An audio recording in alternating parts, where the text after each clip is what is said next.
Doma Sports Talk, worldwide, with some news from the world of boxing. So y'all know what time it is. You ain't in a rush to get concussed. Now, concussion was on display, right? We know what time it is. Deontay Wilder takes out Dominic Brazil in spectacular fashion. Knockout of the year type stuff, right? He had a few of them. What was it? Arthur Spilka, knockout of the year type stuff, right? Lemaine Stavern 2, knockout of the year kind of stuff, right? I don't know if you want to count that uppercut against Ortiz. Things like that. This man is at the top of the heavyweight food chain after this win right here. Period. Dominic Brazil is taken out in 1 round. Anthony Joshua took him out in 7. Taking him out in 1 is pretty spectacular. We didn't expect that. Hence, bam. I still got it on. Because, I ain't going to sit up here and act like I wasn't nervous about the fight. Because the attribute that Dominic Brazil had, an attribute is his punch resistance. Right? And because of that, I'm thinking, well, Deontay Wilder's going to come out here and box. So I want to make sure that's clear. Even I was nervous. I rolled with Deontay Wilder. I am the one who told you. Right? That's way back when Lemaine Stavern won. Deontay Wilder's life and boxing career is worthy of a movie. And a damn good one. It's in it 2 years now. Damn good movie. Could have been over after he won the heavyweight title, and the rest could be on the credits almost.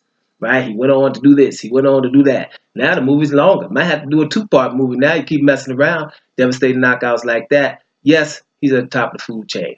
Now people are chiming in. Tyson Fury, for example, the other heavyweight champion, said, hey, he's the baddest man, the second baddest man on the planet behind me. But Anthony Joshua and Dillian White, you get the same thing. Anybody try to stand in there in the pocket with Deontay Wilder is going to get the same treatment. That's his point. Now, it makes a lot of sense because Fury giving you a whole lot of this and that, right? It's a whole different ball game. It's the same ball game that made Vladimir Klitschko land 50 punches in a 12-round fight.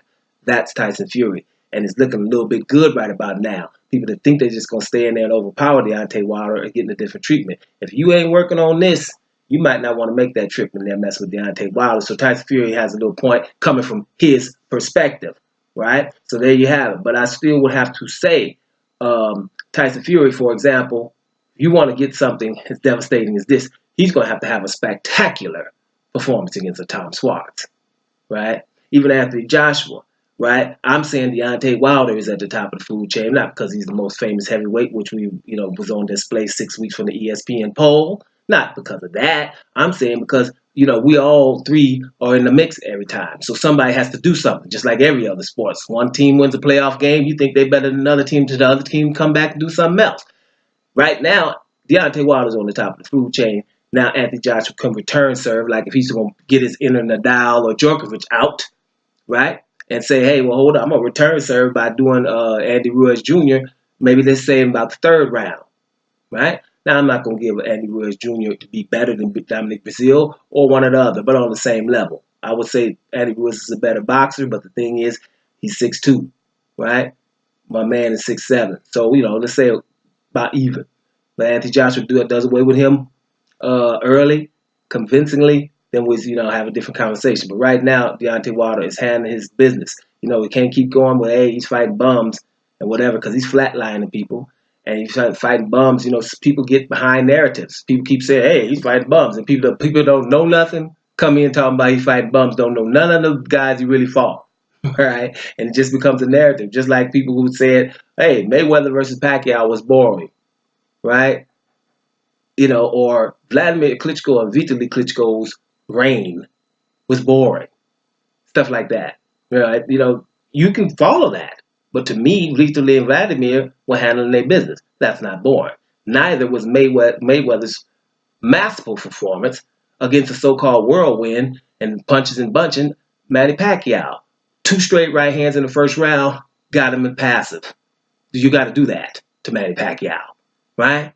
That happened. So that wasn't boring to watch that. If you were wanting to watch something else, then okay. If you want to go to a bar fight and just see people slugging it out in a bar fight where they're playing that fiddler music and people hitting each other over the head with chairs, then yeah, you got to go to a Western joint, right? But if you're looking for boxing, you better have a little bit of something else popping off, right? If you're going to fight these boys. That is what it is.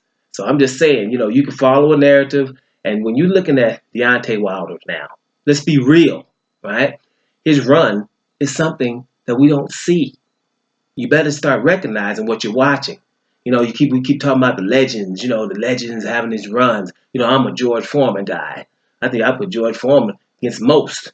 Right? George Foreman now that was a run when he coming out. I'm talking about, Ken Norton. Everybody ain't beating no Ken Norton. Ask Muhammad Ali. Joe Frazier picking up off the canvas twice in 2 different fights, dominating Joe Frazier. Joe Frazier ain't easy to beat. Ask Ali.